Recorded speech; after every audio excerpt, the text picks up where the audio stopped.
12-step program to quit addiction. Step 2. Came to believe that a power greater than ourselves could restore us to sanity. The moment they read Step 2, most AA newcomers are confronted with a dilemma, sometimes a serious one. How often have we heard them cry out, "Look what you people have done to us. You have convinced us that we are alcoholics and that our lives are unmanageable, having reduced us to a state of absolute helplessness. You now declare that none but a higher power can remove our obsession. Some of us won't believe in God, others can't. And still others who do believe that God exists have no faith whatever he will perform this miracle. Yes, you've got us over the barrel.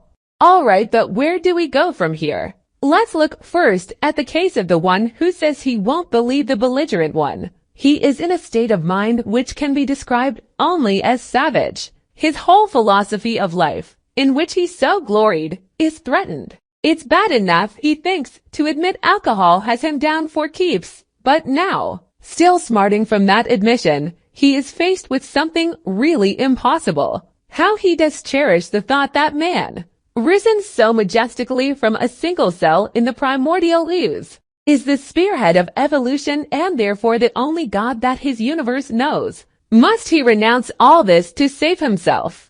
At this juncture, his AA sponsor usually laughs. This, the newcomer thinks, is just about the last straw. This is the beginning of the end. And so it is, the beginning of the end of his old life, and the beginning of his emergence into a new one. His sponsor probably says, take it easy. The hoop you have to jump through is a lot wider than you think. At least I've found it so. So did a friend of mine who was a one-time vice president of the American Atheist Society. But he got through with room to spare. Well, says the newcomer, I know you're telling me the truth. It's no doubt a fact that AA is full of people who once believed as I do, but just how, in these circumstances, does a fellow take it easy? That's what I want to know. That, agrees the sponsor, is a very good question indeed. I think I can tell you exactly how to relax. You won't have to work at it very hard either. Listen, if you will, to these 3 statements. First, Alcoholics Anonymous does not demand that you believe anything. All of its 12 steps are but suggestions. Second, to get sober and to stay sober. You don't have to swallow all of step 2 right now. Looking back, I find that I took it piecemeal myself. Third, all you really need is a truly open mind.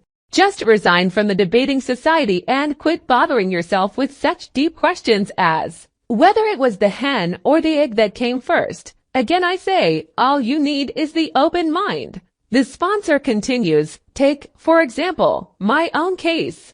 I had a scientific schooling. Naturally, I respected, venerated, even worshipped science. As a matter of fact, I still do all except the worship part, time after time. My instructors held up to me the basic principle of all scientific progress, search and research. Again and again, always with the open mind. When I first looked at AA, my reaction was just like yours. This AA business, I thought, is totally unscientific. This I can't swallow. I simply won't consider such nonsense. Then I woke up. I had to admit that AA showed results, prodigious results. I saw that my attitude regarding these had been anything but scientific. It wasn't AA that had the closed mind. It was me. The minute I stopped arguing, I could begin to see and feel, right there. Step 2 gently and very gradually began to infiltrate my life. I can't say upon what occasion or upon what day I came to believe in a power greater than myself. But I certainly have that belief now. To acquire it, I had only to stop fighting and practice the rest of AA's program as enthusiastically as I could. This is only one man's opinion based on his own experience, of course. I must quickly assure you that AAs tread innumerable paths in their quest for faith. If you don't care for the one I've suggested, you'll be sure to discover one that suits if only you look and listen. Many a man like you has begun to solve the problem by the method of substitution. You can, if you wish, make AA itself your higher power. Here's a very large group of people who have solved their alcohol problem. In this respect, they are certainly a power greater than you. who have not even come close to a solution, surely you can have faith in them. Even this minimum of faith will be enough. You will find many members who have crossed the threshold just this way. All of them will tell you that, once across, their faith broadened and deepened. Relieved of the alcohol obsession, their lives unaccountably transformed. They came to believe in a higher power, and most of them began to talk of God.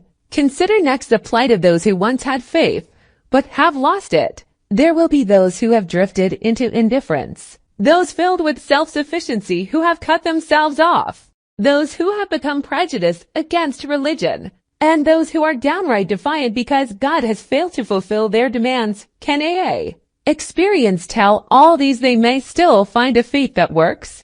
Sometimes A.A. comes harder to those who have lost or rejected faith than to those who never had any faith at all. For they think they have tried faith and found it wanting. They have tried the way of faith and the way of no faith. Since both ways have proved bitterly disappointing, they have concluded there is no place whatever for them to go.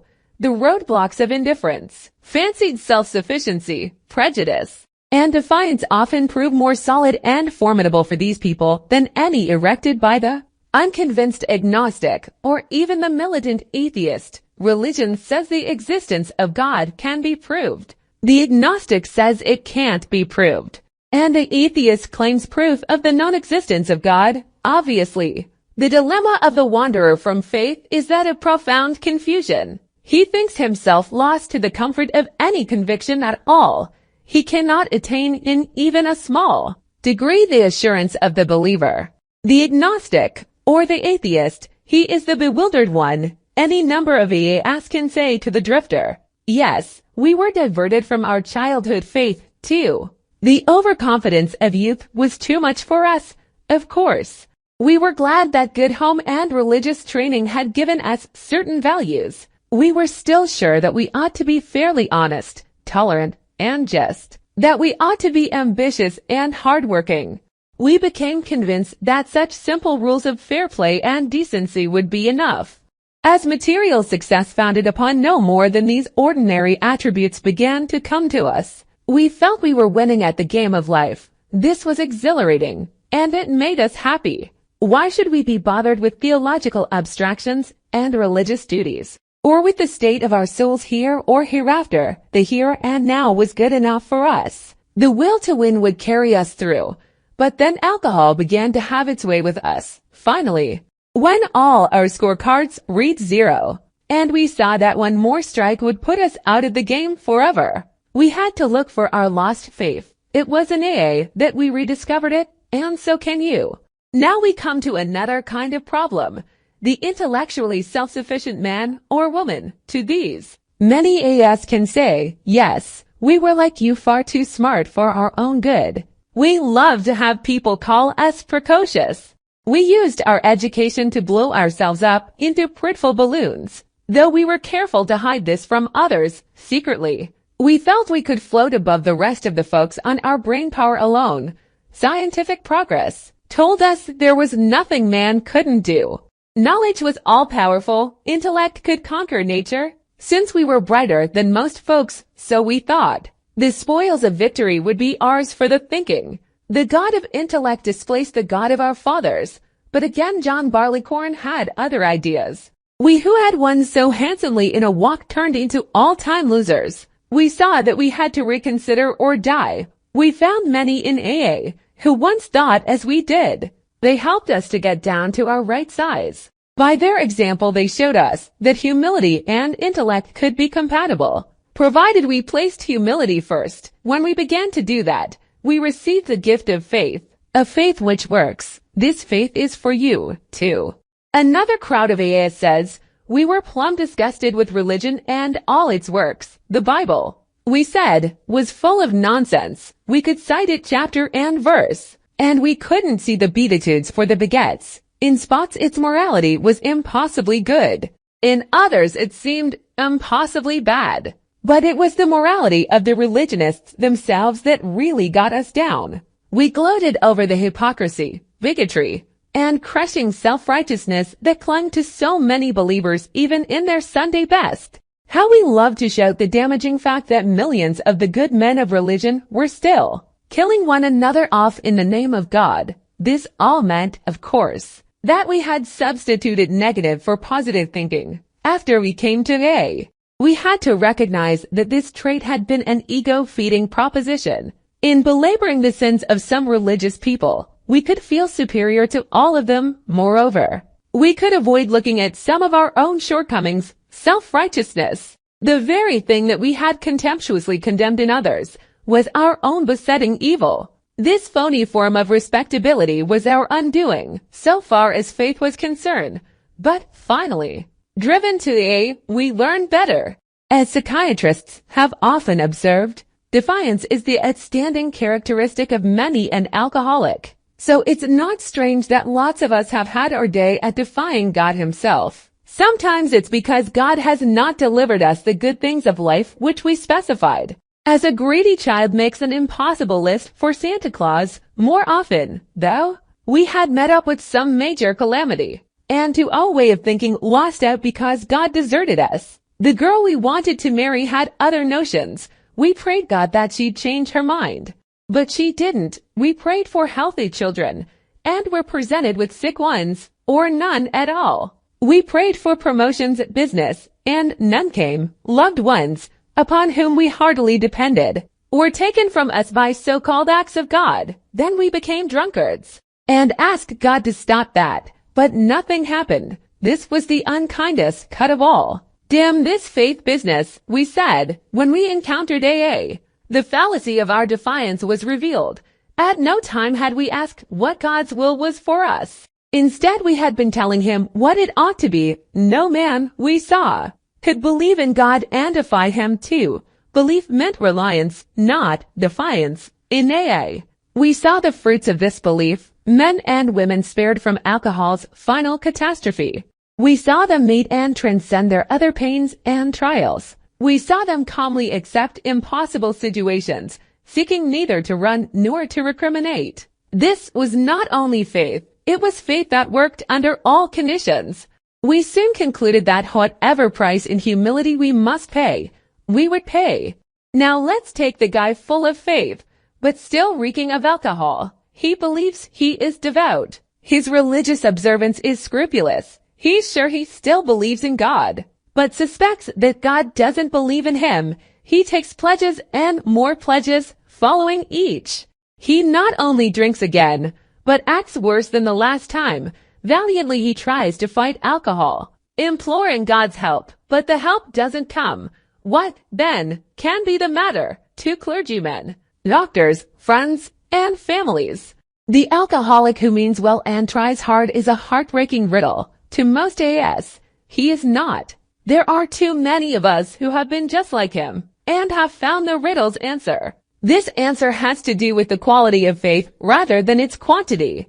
This has been our blind spot. We supposed we had humility when really we hadn't. We supposed we had been serious about religious practices when, upon honest appraisal, we found we had been only superficial, or, going to the other extreme, we had wallowed in emotionalism and had mistaken it for true religious feeling. In both cases, we had been asking something for nothing. The fact was we really hadn't cleaned house so that the grace of God could enter us and expel the obsession. In no deep or meaningful sense had we ever taken stock of ourselves, made amends to those we had harmed, or freely given to any other human being without any demand for reward. We had not even prayed rightly. We had always said, "Grant me my wishes instead of thy will be done." The love of God and man we understood not at all. Therefore we remained self-deceived, and so incapable of receiving enough grace to restore us to sanity. Few indeed are the practicing alcoholics who have any idea how irrational they are, or seeing their irrationality, can bear to face it. Some will be willing to term themselves problem drinkers, but cannot endure the suggestion that they are in fact mentally ill. They are abetted in this blindness by a world which does not understand the difference between sane drinking and alcoholism. Sanity is defined as soundness of mind, yet no alcoholic, soberly analyzing his destructive behavior, Whether the destruction fell on the dining room furniture or his own moral fiber, can claim soundness of mind for himself. Therefore, step 2 is the rallying point for all of us. Whether agnostic, atheist, or former believer, we can stand together on this step. True humility and an open mind can lead us to faith and every A. Meeting is an assurance that God will restore us to sanity if we rightly relate ourselves to Him.